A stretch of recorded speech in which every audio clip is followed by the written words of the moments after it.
ఈ రోజు మీ అమ్మ ఈ పొజిషన్ లో ఉందన్న, ఇంత గొప్ప పేరు సంపాదించిందన్న, దానంతటి కారణం ఎవరో తెలుసా? ఎవరు? మీ మేనత్త. అమ్మా, అచ్చు నువ్వు మా మేనత్త ఇద్దరు ఒకేలా ఉన్నారే. పిచ్చిదానా, నువ్వు ఇప్పుడన్నావు, ఊరంతా ఎప్పుడో కోడే కూసింది. ఏంటి పెద్ద బావా, నువ్వు అలా నవ్వుతూనే ఉంటావు, కానీ నాకు ఇక్కడ కంపరం ఎత్తుతుంది.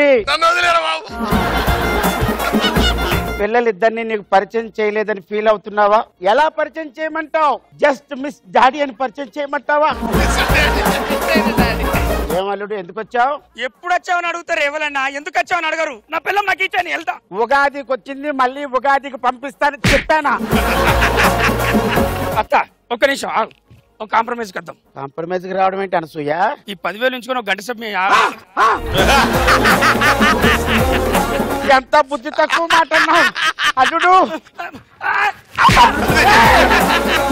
ఆ మధ్య ఎప్పుడో నేను 10 ఏళ్ల పాటు ఒక న్యూస్ ఛానల్లో పనిచేశాను. ఒక్కడు కూడా గుర్తుపట్టలే. ఎప్పుడో టంగ్ స్లిప్ అయ్యా, ఎవడో వీడియో తీసి యూట్యూబ్ లో పెట్టాడు. ఈ రోజు స్టూడియోకి వస్తున్న ప్రముఖ సెలబ్రిటీ వాస్తున్నాడు. వాస్తున్నాడు ఏంటయ్యా? ఆయన ఏమన్నా పడిపోయాడా? కాలు విరిగిపోయిందా? పట్టణాల నుంచి సంకనాకిపోతున్న జనాలు ఏంటయ్యా? పట్టణాల నుంచి సంక్రాంతికి ఇంటికి పోతున్న జనాలను రాయమన్నా. నేను ఈ లడ్డూలో ఉద్యోగాలు అవి చేయలేను, నా వల్ల కాదు. ప్లీజ్ ప్లీజ్ నన్ను హత్య చేయి. సూర్యుడు చంద్రుడు రాముడు భీముడు కృష్ణుడు విష్ణువు కలిసారంటే వీడు. కొడుకు ఎక్కడ పట్టాలి కదరా, ఎక్కడ తీయాలో తీసుండాలి.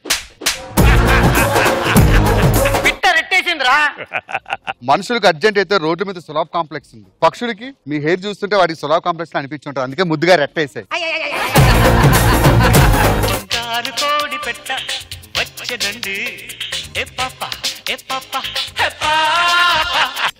ఏంటి సార్ ఇది డాన్సా? చూడండి, బట్టలు కుట్టించుకుంటే డబ్బులు అవుతాయని చెప్పి అతను గోను సంచి శ్రీవారు నాకు ఒక కవర్ గిఫ్ట్ గా ఇచ్చారు. నేను ప్రశ్న ఇస్తా, ఒకవేళ నువ్వు చెప్పలేని పక్షంలో నువ్వు జీవితాంతం తిండి గురించి నా దగ్గర అడగొద్దు. ఏ అనేవాడు బికి తండ్రి, కానీ బి ఏకి కొడుకు కాదు, కూతురు అవుతుంది. మేడం, మీరు ఎప్పుడైనా ఫుడ్ గురించి అడగంటే మీకు పెడతా.